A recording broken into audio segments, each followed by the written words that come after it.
I'm still here, you guys. We can all do high fives after the show. I won't leave. With Tim MacMahon and Marc Spears. There's no losers here. Over in Vegas. We saw the Knicks walk off the court without shaking hands with the Raptors after a disappointing 0-3 start to Summer League. Tim, is this, acceptable? I mean, it's pretty embarrassing, but in terms of things that have happened that are embarrassing for the Knicks over the last year, it's down the list. Not a good look. Also, having most of your rotation playing Summer League and you're winless, not a good look. Well, this isn't Williamsport. This is Little League Baseball. This is Vegas. Why do they need to shake hands? You know what lost in all this with you guys? What did you guys not see in that? Flavor Flav was there. Oh, okay. Flav. You didn't see Flavor? No. Go back. Can we get the video? He's been out there all Flavor with the all clock week. with the diamonds on it? That was more interesting to me than them guys I not bet you shaking it's hands. cubic zirconia. all right, here where's comes Flav? Watt. Where is he? Point him out, Mark. Coming. Hold on. There's like one guy who stayed to Look, shake right hands. to your right. Flavor. Oh, Flav. Look there at it the clock. is. Hey. Look at the clock. What's up, G? That's my man, Flavor Look. Flav. You got to go to his chicken waffle spot in Vegas. Flavor Flav.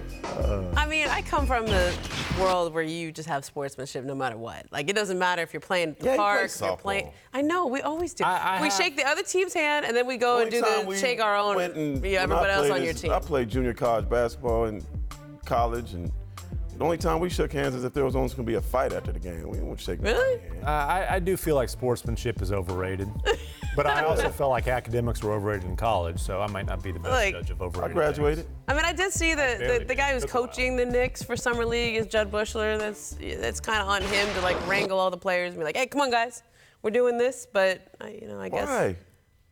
Why is It that is a funny thing? though. It's just They're Summer walk- League. They're You're walking supposed off to- heated like you all James compete, Harden you all did go in the play. playoff series with the Warriors. They got a club to go to in Vegas. I ain't got time to shake them dudes' hands. If you're They can going to a shake club and you're on a Summer League team, you're probably not going to be on the main club in the NBA. This is a time to work. This is a time to prove yourself in the NBA. They Look, young, man. Maybe they've been going to How many clubs clubs so much, did you used that's to why go they're to when over. you were in college at that age? We used to go to clubs 5 days out of 7. That wasn't really my scene. I was like, That was ours. Like more bars than clubs, but I hear you. look, I mean, I mean, you were in Texas. I was in Cali. We had more higher level stuff to go. all right, let's get to RJ Barrett, who bounced back from a slow start in Summer League with 17 points, 10 rebounds, and 6 assists last night. The number 3 pick has played in every Summer League game for the Knicks, which has not been the trend this year among top picks. 4 of the top 6 picks are not playing in Summer League, although Zion Williamson did suit up and play 9 minutes in the Pelicans' first game. Mark, do you give RJ credit for actually playing in Summer League despite the microscope on him? Yeah, I give him credit, but I'm happy for him. I mean, look, Zion, Ja, Darius, Jarrett, they're missing an opportunity to get the kinks out, to work on some things. Barrett's always going to have a spotlight on him because he's in New York. He gets to feel that, get used to that this summer.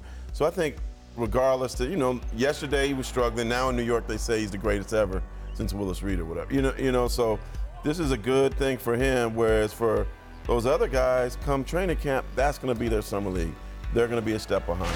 Yeah, I give him credit for competing, and yesterday he did. After a couple of rough games, he individually had a solid game yesterday. But again, give him credit. I don't think we can criticize Morant or Darius, Garland, though. Those guys have legitimate reasons. They're coming off of knee surgeries. The one again, and we mentioned this yesterday. I don't understand the whole Jarrett Culver thing. He's focusing on becoming fully integrated in the Timberwolves system by not playing Summer League. You're just going over a playbook. Is he hurt? No. Yeah, I mean, no. Darius, serious injury. Ja, Right, they're coming off. those guys. You know how much bad Michael Porter wishes he was out there to play? Well, and you're right. I mean, Summer League, having covered the league for 10, 15 years now, it was always kind of something you went to, but it wasn't the scene that it is now. But the last 5 years, I would say, it's become like you're playing in front of huge crowds and the bright lights. I walked up Thomas and Mack on Friday at 11:30, and there was a line that went around the building. Wow. To get in. At 11:30 a.m. Wow. in that heat. There was a major ticket resale market for that. Oh, man. That's something you didn't see. Wow. Even as recently as 2 or 3 years ago. The guy got on the mic when it's a Zion game. As soon as the game before ended, the crowd erupts because they want to see Zion in warm-ups. And the guy got on the mic and he asked people, because it's open seating, please, if there's an empty seat, can you please move over and so other people could get in? This is Summer League. And there was a rush. There was 17,000 the first 2 days?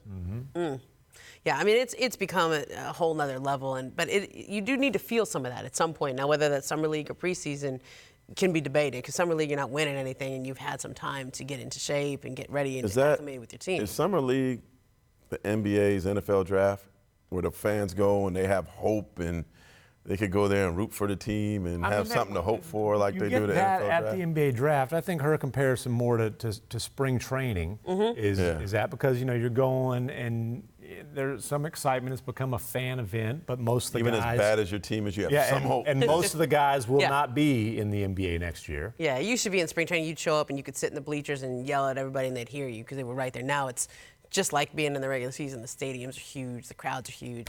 Both gyms are packed. Yeah. Thanks for watching ESPN on YouTube. For highlights and analysis, check out the ESPN app. And for live streaming and premium content, check out ESPN+.